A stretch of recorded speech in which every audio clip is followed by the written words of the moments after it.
Bienvenue dans Valoriser.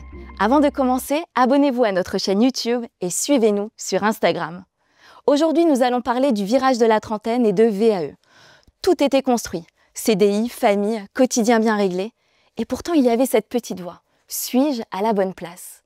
J'ai le plaisir de recevoir Gwenaëlle Duquesnoy, qui a choisi la validation des acquis de l'expérience pour l'accompagner dans ce nouvel élan. C'est parti!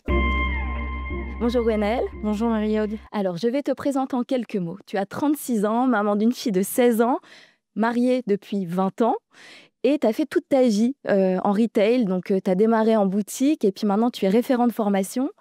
Mais avant de parler de ton basculement avec la VAE, j'aimerais qu'on revienne sur ton histoire parce qu'elle est déjà singulière. À 14 ans et demi, tu démarres dans la vie active presque par nécessité. C'est ça. J'ai eu une enfance assez compliquée. J'ai compris vite qu'il fallait que je m'en sorte. Donc, j'ai choisi un métier à portée de main, donc les boutiques. J'ai passé la porte d'une boutique et de là, ça s'est enchaîné donc à 14 ans et demi où j'ai démarré chez Jennifer pour quelques jours et ensuite j'ai enchaîné avec une alternance pour passer le BEP rémunéré dans une boutique de prêt-à-porter en vente assistée. Donc en fait, tu te disais qu'il n'y avait pas qu'un chemin, tu avais envie de tracer ta route. C'est ça. Et de vite rentrer dans la vie active pour justement créer ton chemin. Il fallait que je sois autonome, donc c'était le chemin à prendre à l'instant T. Et donc tu passes ton BEP et là tu rentres, tu continues en boutique, c'est ça ?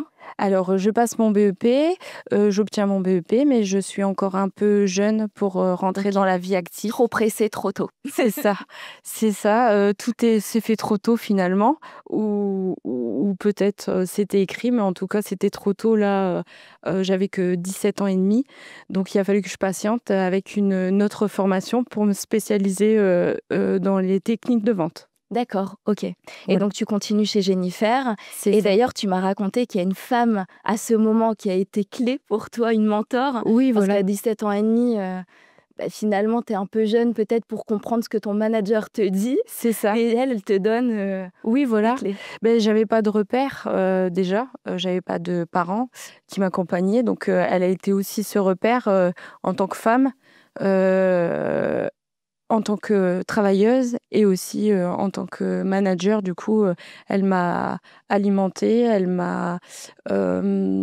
permise de comprendre plein de choses, savoir communiquer avec les autres. J'étais pas forcément la plus experte dans le domaine. Faire avec plusieurs personnes dans l'équipe parce que c'était une grosse équipe. Et puis, elle m'a appris à travailler, donc à être minutieuse, le rendement et surtout le goût du travail. C'est intéressant parce qu'on pense rarement au fait d'avoir un mentor, une personne qui soit à côté de nous, parce que finalement, c'est pas comme un manager qui va te donner des directives. Elle va juste partager son expérience, te dire, bah tiens, Gwenaëlle, je ferais plutôt comme ça. Oui, voilà, c'est ça. clé. Elle était vraiment formatrice dans l'âme et elle m'a apporté plein de choses. Je sais même pas si à l'heure d'aujourd'hui elle le sait. Hein. On n'en a jamais vraiment. Oui, voilà, c'est ça. On n'en a jamais vraiment reparlé, mais oui, elle m'a apporté énormément de choses, moi, en tant que femme, pour ma construction et aussi en termes de travail. Oui, en tant que femme, parce qu'à 17 ans et demi, donc tu prends ton indépendance, C'est ça. en plus de démarrer dans la vie active. Oui. Donc j'emménage avec mon conjoint dans la foulée, en fait, et c'est parti. Donc tu as ta formation, tu rentres chez Bonobo, et là tu fais 10 ans chez eux, C'est ça. où tu es responsable de magasin, puis ensuite tu évolues, tu deviens Oui. référent de formation, comme on le disait précédemment. C'est ça. Mais en fait, c'est pas toi qui vas chercher ces postes, Non. c'est plutôt tes supérieurs. Oui, c'est les postes qui viennent à moi finalement. Je suis passée par tous les chemins avec beaucoup de travail. Là, c'est pareil, j'ai été bien accompagnée.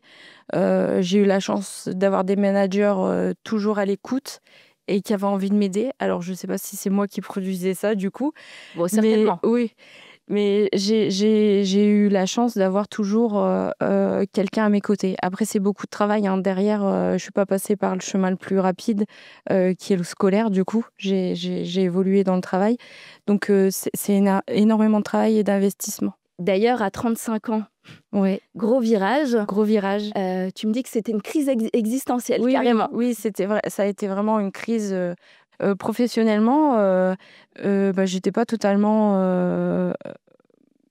totalement remplie, quoi. Il me manquait encore quelque chose. Je sentais que fallait que je passe à autre chose. Mais j'étais un peu freinée par le fait de pas avoir le diplôme. Et c'est à ce moment où tu penses à la VAE, tu aurais pu faire plein d'autres choses, Ouais. reprendre des études, faire une formation, mais tu choisis la VAE, c'est la bonne solution pour toi. C'est Pourquoi? je voulais, c'était un peu une validation de mon expérience de toutes ces années où j'ai travaillé, où j'ai investi. Finalement, j'avais l'impression de quitter le travail sans avoir gain à la fin. Et c'était une façon aussi d'acter en disant, voilà, tu l'as fait et c'est reconnu. Et comment ça se passe alors? Donc tu quittes ton emploi et tu t'inscris donc dans le processus. Et je m'étais déjà inscrite avant de quitter le poste. Donc j'avais un fil déjà de tirer avant de découdre tout. C'était une forme de sécurité pour Ouais, pouvoir partir sereinement. c'est ça. Et donc tu t'inscris en janvier, tu m'as En dit, janvier, c'est ça? c'est ça. Tu démarres en avril. Ouais, Et puis quand est-ce que tu as ton diplôme? en novembre. Non mais ça va hyper vite. Ouais, hyper vite. Comment ça se fait que tu arrives à faire ça avec une telle rapidité? Je pense que j'étais prête. C'est aussi, faut être prête à acter. J'avais l'envie. Je me suis donnée à 100%. C'est aussi également beaucoup de travail, hein. D'ailleurs, comment tu as choisi? Tu as fait une VAE BTS MCO, BTS MCO exactement, qui veut dire management, commerce opérationnel. comment tu as choisi justement cette VAE? C'était la concrétisation du coup de mon expérience. C'est marrant parce que tu me le dis comme si c'était évident. Non, oui, voilà, c'est ça. En fait, Évident en fait à tes yeux, c'est intéressant. C'est une continuité, hein. Oui, c'est une continuité. C'est la continuité et c'était évident que je devais valider ça, justement pour l'expérience, et tout le travail que j'avais fait durant ces 10 années, derrière moi. Tu sais que tu veux faire ce BTS, Oui. tu es accompagnée par une référente Oui. et là tu vois ce référentiel de compétences et tu te rends Oui. compte que 90% Oui, de 90, oui, de tes... de mes compétences aujourd'hui professionnelles remplissent, le référentiel. C'est intéressant, on se rend pas forcément compte de Non. ça avant de le voir, hein. C'est ça. Après au quotidien, on voit pas forcément ce qu'on fait, on oublie aussi les tâches, qu'on fait machinalement. Finalement, on se rend pas compte, de l'amplitude finalement des compétences qu'on a. Et comment ça se passe? Parce que dans ton dossier, tu dois mettre pas mal de notions, tu dois transmettre tout ce que tu as appris de manière intuitive sur le terrain, C'est mais ça. avec des notions précises. C'est ça. Comment tu fais? Donc les notions de terrain, ça a été tout seul, ça s'est rempli plutôt, pareil naturellement. Les notions un peu plus scolaires, j'ai été accompagnée, par un professeur, pour y inclure du coup, les termes, officiels, de l'éducation nationale. Et arrive le jour J où tu as la validation. Ouais. Quand on attendait, là, tu m'as dit une phrase très forte, tu m'as dit: «Ça a été une vraie revanche sur la vie». Oui, voilà. Pourquoi c'était si symbolique? C'est ce qui aurait dû être finalement, à la base, en fait, j'aurais dû, continuer mes études, comme tout le monde et avoir, voilà, c'est pas une finalité, c'est, je pense, je suis à 3/4 de mon parcours, je suis pas encore, à 100%, mais j'aurais dû arriver jusqu'au BTS, naturellement, à l'âge, habituel. Donc 20 ans après, C'est ça. c'est bon. Ouais, c'est bon, je l'ai. Merci beaucoup pour ce partage, Gwenaëlle. Je t'en prie. Nous allons passer à un moment clé de notre émission où notre référente VAE va nous donner quelques conseils pour faire notre VAE sereinement. Vous venez d'obtenir la recevabilité à votre demande de VAE.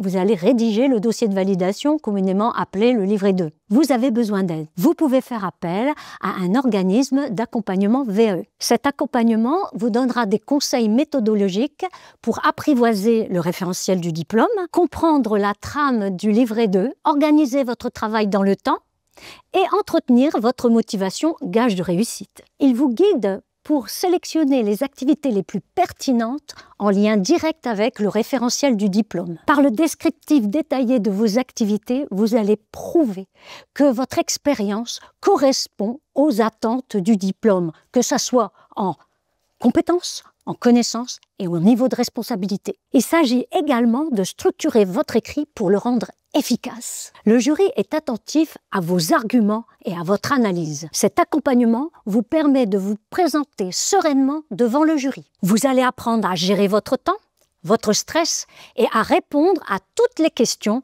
des membres du jury. L'accompagnement VAE, c'est sécuriser votre parcours. L'accompagnement VAE, c'est sécuriser son parcours. Qu'est-ce que tu en penses justement?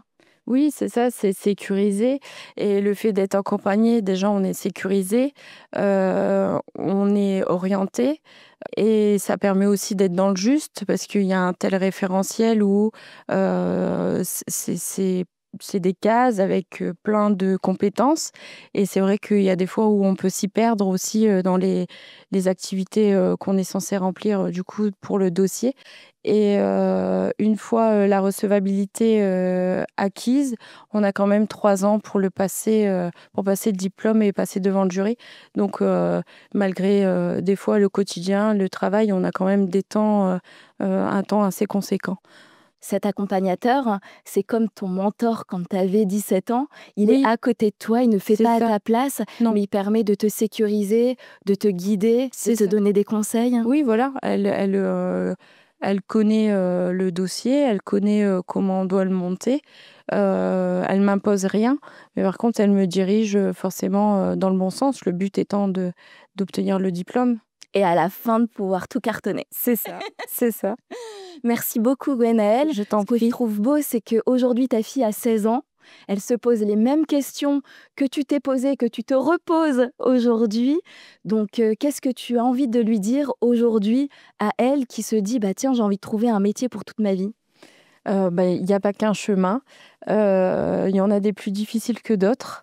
Mais on peut y arriver avec du travail. Voilà, c'est pas tous les jours facile. On a des doutes, on a des questionnements, mais accompagné, on peut y arriver. Et puis, grâce à la VAE, eh bien finalement, on peut redémarrer même à 35 ans. C'est ça, une nouvelle vie, une nouvelle carrière, et puis de nouveaux projets. Eh bien, merci beaucoup, Gwenaëlle. Ce que je te propose, c'est de faire une petite photo souvenir. Merci beaucoup. Je t'en prie, merci. Ainsi s'achève notre nouvelle émission. Si vous souhaitez vous lancer, rendez-vous sur valoriser.fr. Un conseiller vous rappellera.